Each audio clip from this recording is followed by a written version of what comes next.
Goedenavond en welkom bij Nova College Tour. In het hart van de kredietcrisis praat ik vanavond met de man die de chicste bank van Engeland opblies, de Barings-bank. Dat deed hij in 1995. Ook de bank waar koningin Elisabeth haar spaarcenten had geparkeerd.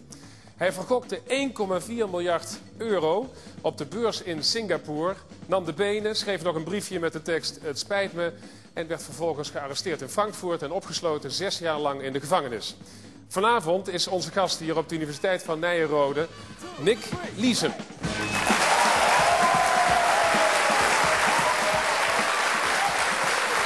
Welkom.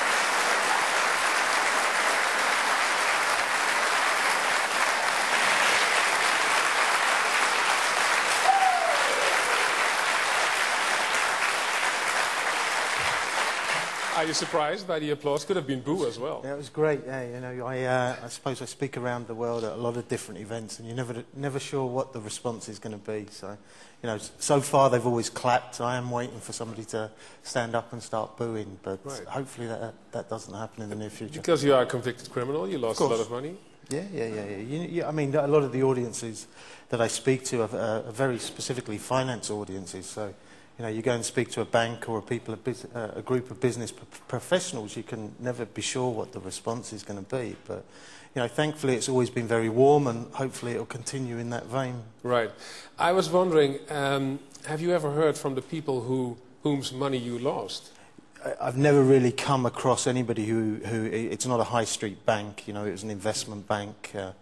So you know, I've never really come across anybody who specifically lost money and still hasn't got that money back. You've never been attacked on the street by anybody? Not yet. You know, we'll see if that happens. Right.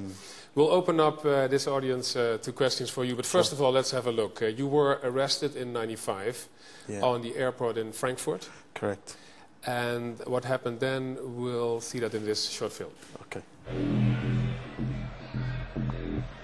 Nick Leeson, een 28-jarige kampioenspeculant die bij de Britse Barings-bank roekeloos het spel met het grote geld speelde. Hij wacht in een Duitse cel op uitlevering aan de autoriteiten in Singapore, de plaats van waar hij opereerde.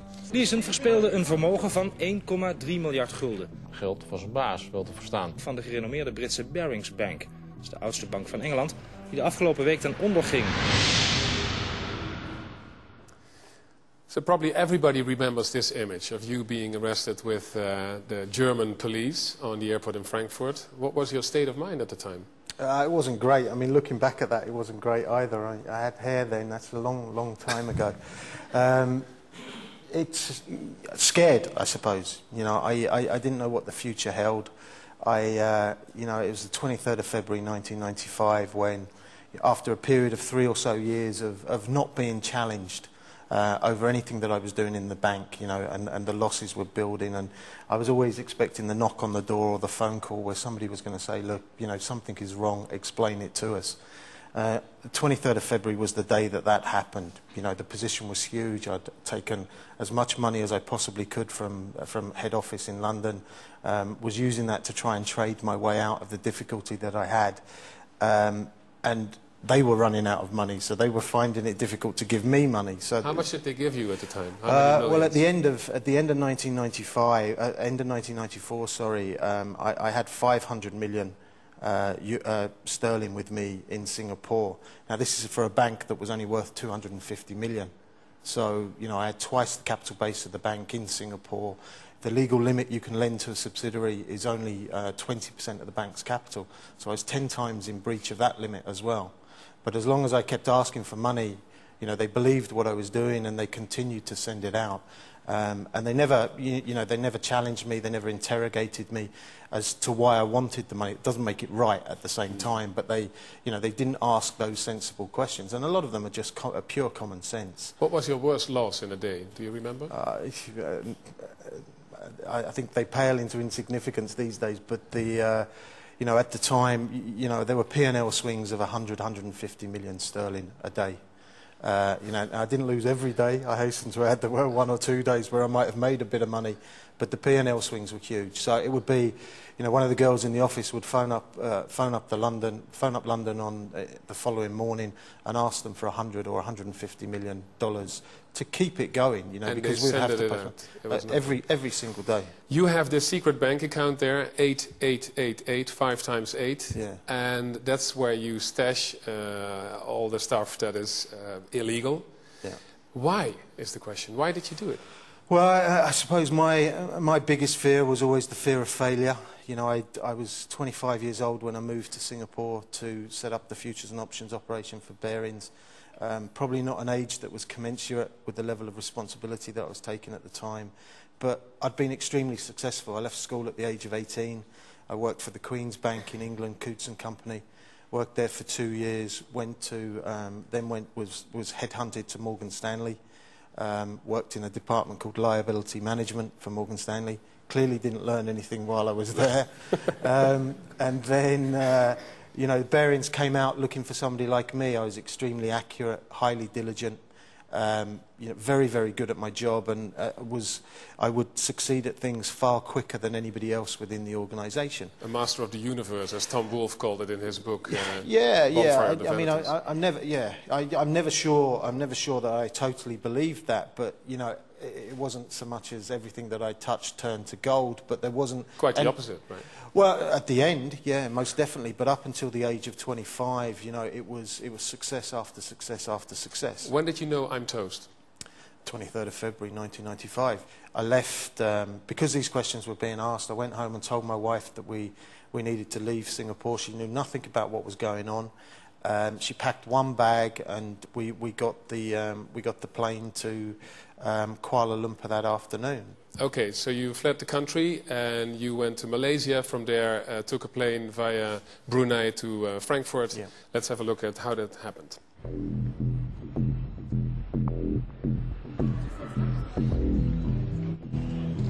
Leeson was originally sent out to set up the administrative side of the new operation called Baring Futures Singapore in 1992, and he did a very good job of that. He was very efficient at it, and Baring started trading on the exchange, and it had a number of foreign clients, particularly Americans, who didn't want to speak always to a local. They actually wanted a Westerner who could explain the market in their terms. Mr. Leeson, where did you want to go? Mr. Leeson, where are you going? Leeson, Mr. Leeson, why did you come back? Stop! Talk to us for a minute. Come on, stop! The most crucial mistake made by the company, in my own view, was allowing Nick Leeson to be in charge of both the accounting and settlement departments and the trading operation. I mean, that basically was an open invitation for him to falsify the accounts for the trades that he had done.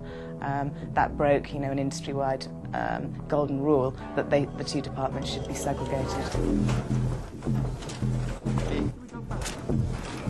De bank wist ervan, hij deed het met behulp van de bank, hij deed het met aandringen van de bank, hij deed het met geld van de bank. En het is vanavond toch bevestigd door de premier van Singapore, die zegt: de bank is geruime tijd geleden al gewaarschuwd dat ze met een heel gevaarlijk spel bezig waren. Maar ja, de jongen die maakte een heel groot gedeelte van Barings winst. Die kon eigenlijk geen kwaad doen.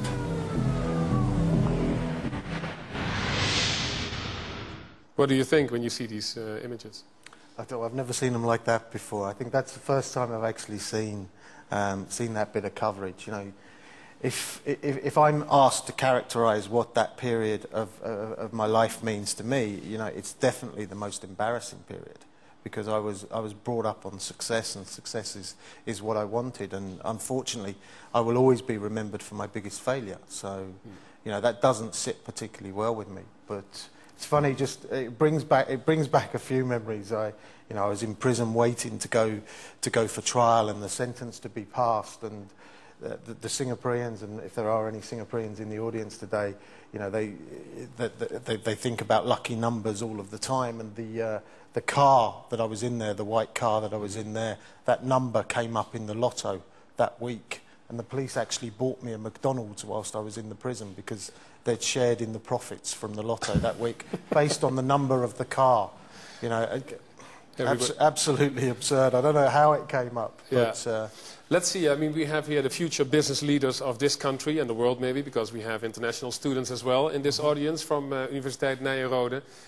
Questions, please. Anything you want to ask Nick Leeson, stand up and ask your question. You were telling that your wife didn't know anything, but how was your stress? How did you deal with your stress in your family life as well?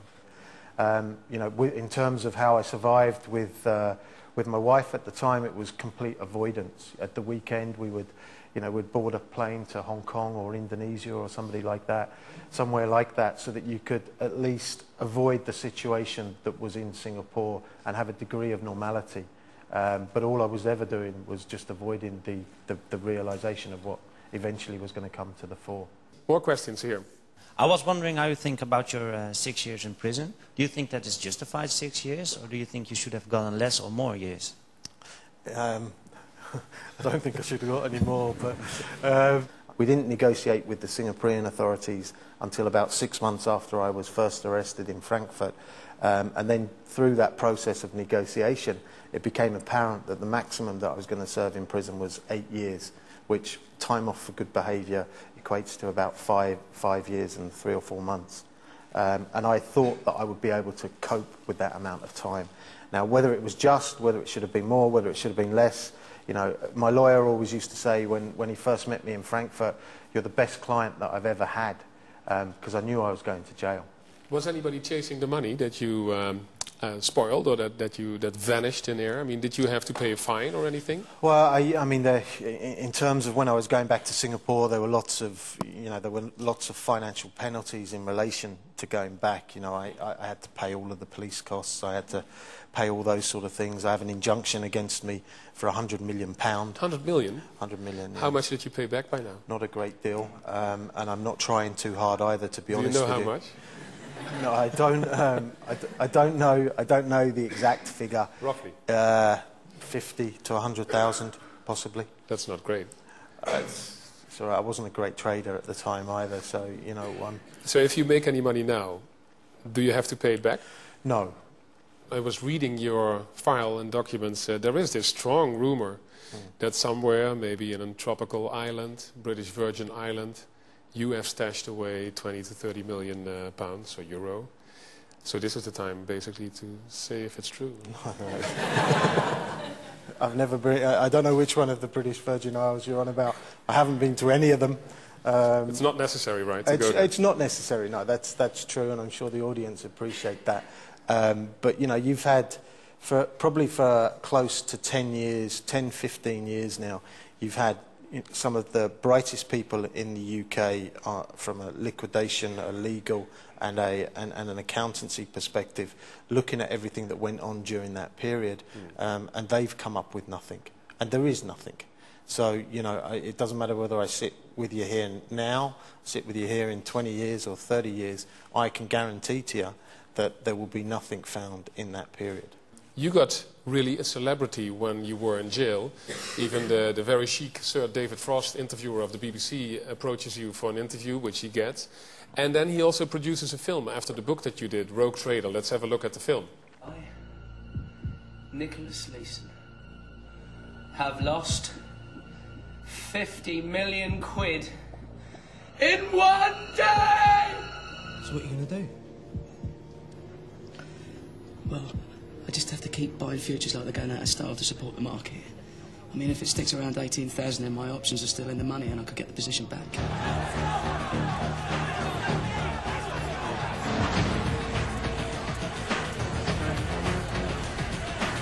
I'll be back in a minute.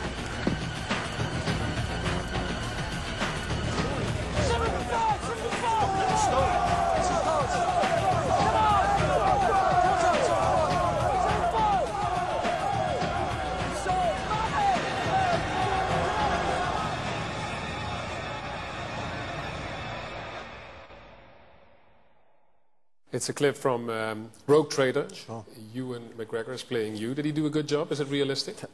It's really strange for me watching it. One of the young ladies said to me earlier that she's watched it 3 times. That's twice more than me. Here in the first row, question. I understand from what I see from your you were holding two positions in a subsidiary. So in a federal architecture of corporate governance, you were part of a system which was flawed. So probably you're in a very good position to say how, for remote governance, what kind of best practices should be there to prevent a system like you from taking place. I mean, you know, I think the issues of corporate governance, risk management and compliance have only ever really been paid lip service over the last few years. When I returned from Singapore in 1999 and the collapse of the bank happened in 1995, you know, everybody described it as a wake-up call that should never be forgot. And I genuinely believe that the only thing that's ever been paid to it is lip service, because banks have been allowed to propel themselves, investment banks and not so much the high street banks, but some of the other financial vehicles have been able to propel themselves forward, you know, look for new business, sell it fairly aggressively, and assume a whole different set of patterns of risk. But if you look at corporate governance, risk management or compliance, if you look at them in isolation, you'll fail. You know, what needs to happen is you need effective round-trip management of any financial organisation. And there's not enough people at the top with the understanding or the expertise to be able to understand what's going on within the organisation and the risks that are associated with it. You said this could never happen again. After you were caught, this was a wake-up call, and this was the end of it. It's like a Titanic kind of moment. Now, January this year, suddenly this guy pops up in France, Jérôme Kerviel. And he is working for the bank Société Générale, and he loses 4.9 billion euro. Let's have a look at him.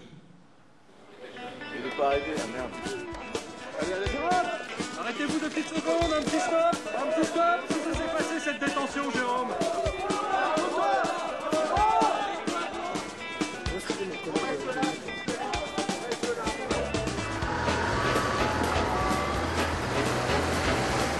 Sourire, c'est bien sourire.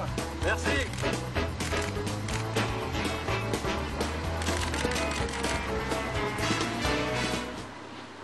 This is Mr. Kerviel. So how is this possible? Were you surprised? And how is this possible? He looks like he's enjoying himself, though. He is, because he's not in prison. Very, very different to me. Oh yeah, he lost more money and he's not in prison, so he's far more successful than me. How come?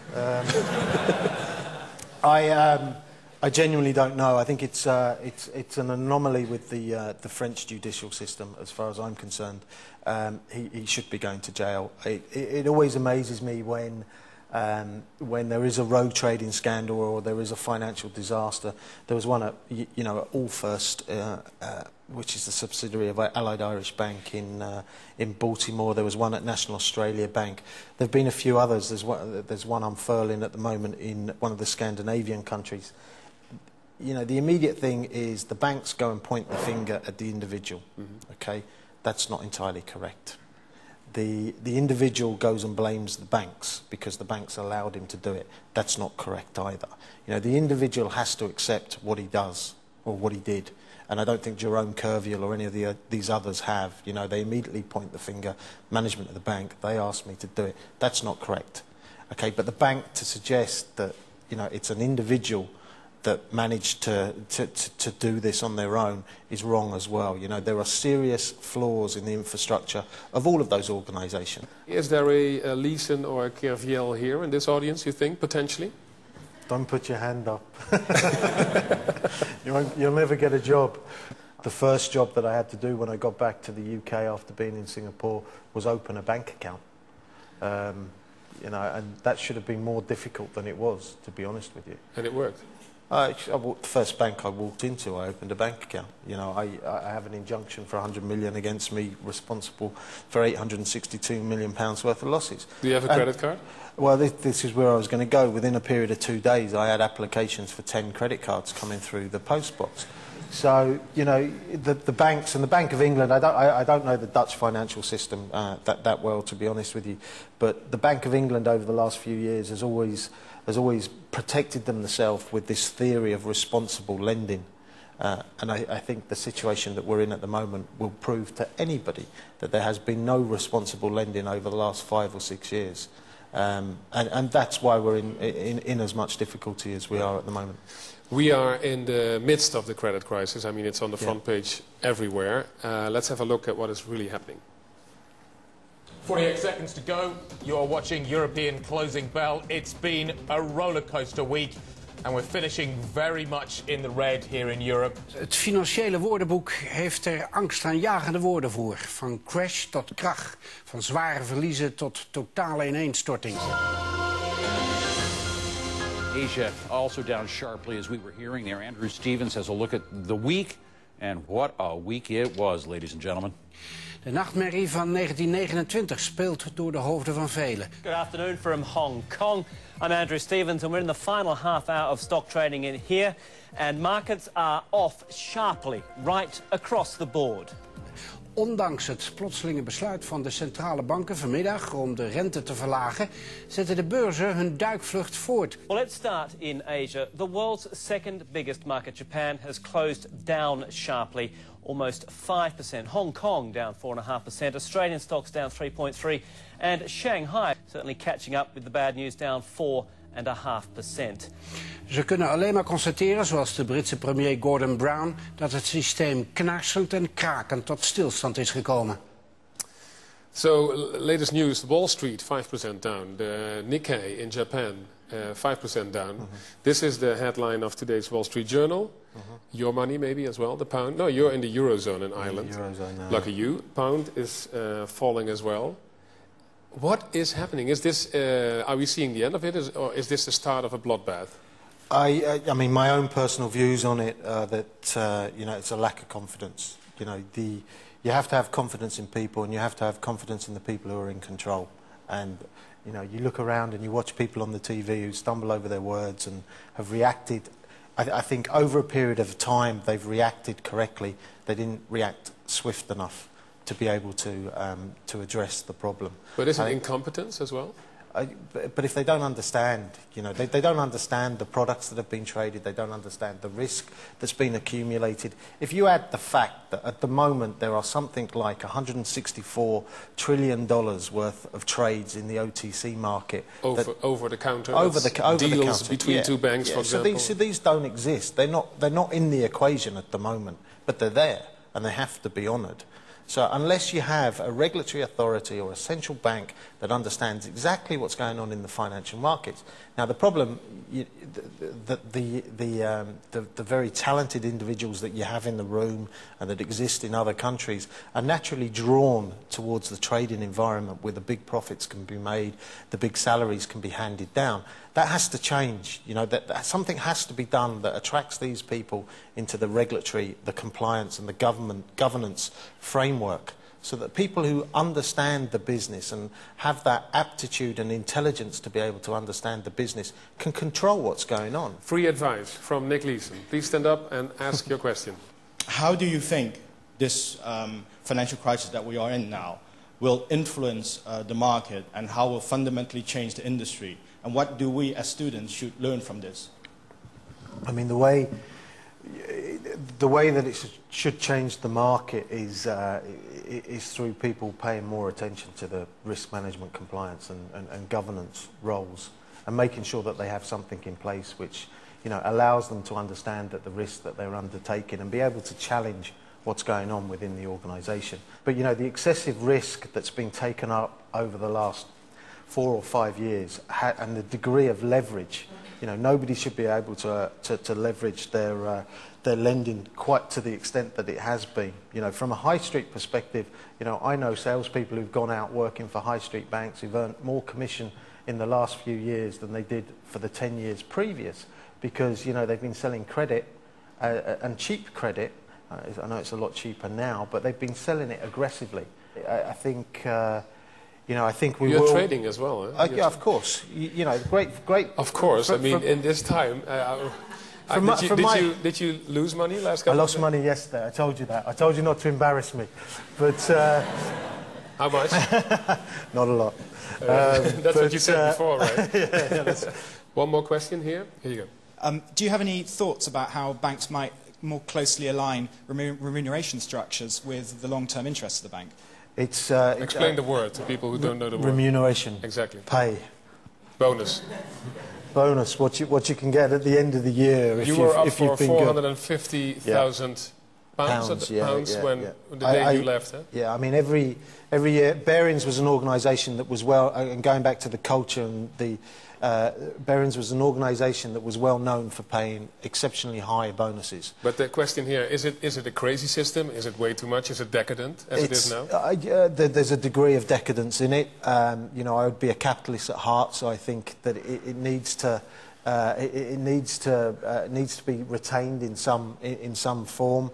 You know, the bonuses we got at Barings were obscene. You know, I think the minimum bonus that I got was 33 months of my salary, and you were working upwards from there. You see their eyes here; they're all like, "Oh boy, I want to have this." Yeah, I've got no bonus for running the football club this year, anyway. That's because you're losing.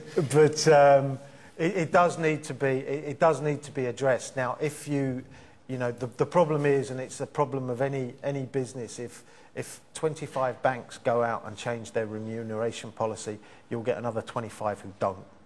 And the talent will be directed towards the 25 that don't. If you were, let's say, working with one of the regulatory authorities, wouldn't that be a great thing? Or do you plan to actually, you know, make a comeback into the world of trading as one of the good guys working with the regulatory authorities? Yeah, based on my experiences yesterday, I don't think I'll come back into the world of trading as one of the good guys. Is this the saying, you need a thief to catch a thief? Look, I was offered a job the first job I got offered when I came back was by Essent Energy, you know, a Dutch company. So they wanted to have you, really? Yeah, they did, yeah. Oh, they never made that public. Thank you. That's a scoop, I think, we have here. In what position? High-level position? In risk management role. You know, and they asked me how much money did they offer you to come and work with them? I'm not going to get into the details. It wasn't formalised that much. You know, I met with, and I can't think of the gentleman's name now, but he was, you know, he was fairly senior within Essent Energy. Really interesting. And it was a risk management role. And look, there are things. There are ways that it can certainly be used. You know, whether I would particularly want to do that, I mean, at the time I was given 50% of my earnings to the liquidators.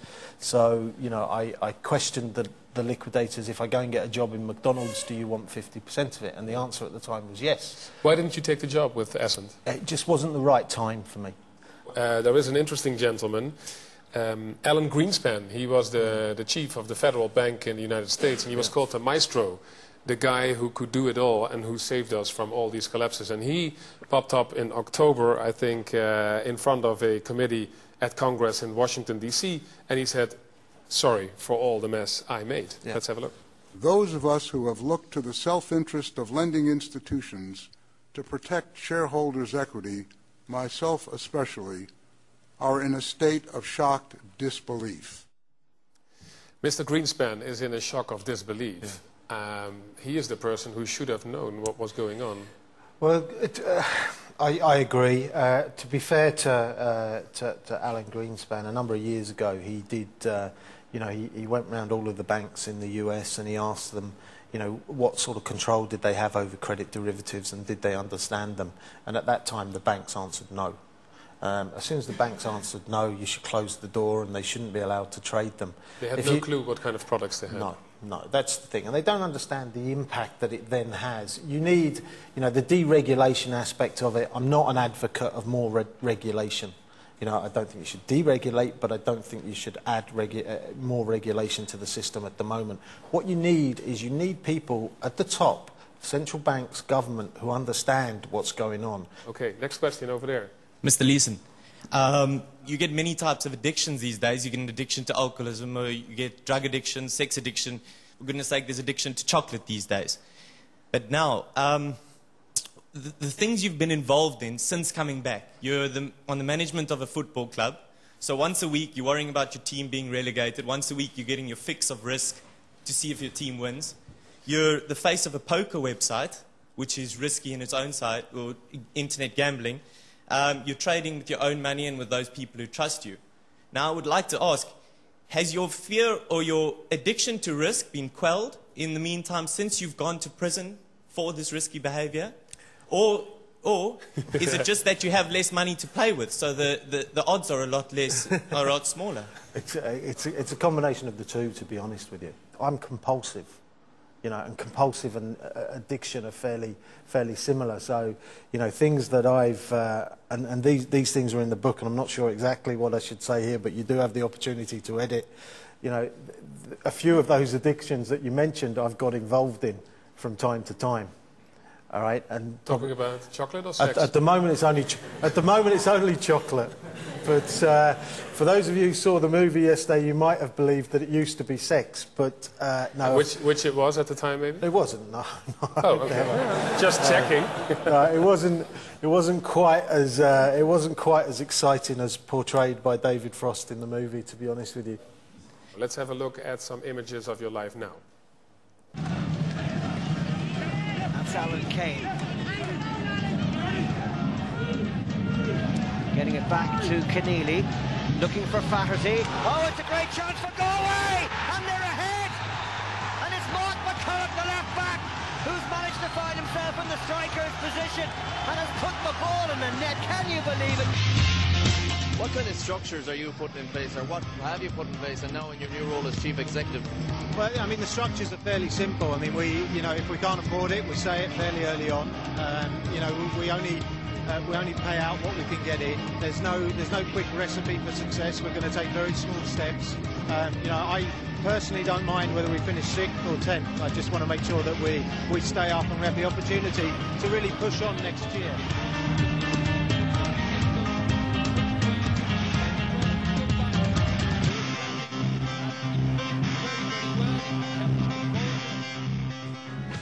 Nick Leeson, one of the most infamous traders in the history of Wall Street, 1995. He was said to have brought down Barings Bank by betting and losing more than $1 billion. The rogue trader now working for celebpoker.com, an internet gambling site, as one of several celebrities who were offered up as competition for those who would choose to compete with them online. And joining us now from Galway, Ireland, Nick Leeson. And Mr. Leeson, why the decision to come back to the public universe, if you will, or to introduce yourself once again to the public universe by way of an online poker website? Well, I think when I returned from Singapore, I mean, one of the things that really struck me at the time was the rise and of the online gaming industry, and so I started to play poker a little bit online myself, and then I was fortunate enough to become associated with Celeb Poker, and it offers me an avenue to earn some income at the moment. Playing poker, being the manager of a soccer team, the question is, a risk taker or gambler by heart? You can't stop gambling. Well, I agree with the gentleman who asked the question. It's risk taking. To be honest with you, right now I can't remember the last time I played poker. You know, I don't. It's about, you know, my oncologist years ago, when I asked him how did my diet need to change, he said, you know, you can do everything in moderation, but don't do anything to excess. And it's a similar thing now. I mean, I don't trade every single day. You know, volatility in the markets are something that will attract me to the market. So this is your high point. You Of like course, this market. you know, I day trade. I don't carry a position. And when there's volatility, there's opportunity. Now, I know that Warren Buffett will go and he will describe futures. The richest man in the world, Warren Buffett. Yeah, he'll go and describe you know, futures and options as weapons of mass destruction. And if they're used incorrectly, they can be. But futures and options can remove volatility from the market as much as they can add to it. So it's about people being able to use them correctly. You know, you then have these, I don't know if you have them in Holland, but you then have these spread betting firms and CFDs where people who don't have the information or the experience or the intelligence to use them are being brought into the market and are losing all of their money. You know, that needs to be controlled. Just one last thing on the football team. You know, they are all available for sale. If is it that desperate? Yeah. If anybody in Holland is looking, so you know, the goal scorer is available. Just give me a call. On that note, Nick Leeson, thanks a million. Thank you very much.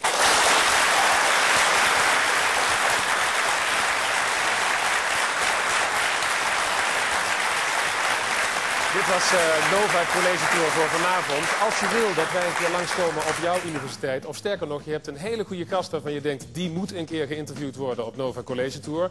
Mail ons dan, dat kan naar novacollegetour@nps.nl. En wie weet duiken we op bij jouw universiteit. Ontzettend bedankt voor het kijken en graag tot de volgende keer. Thanks very much.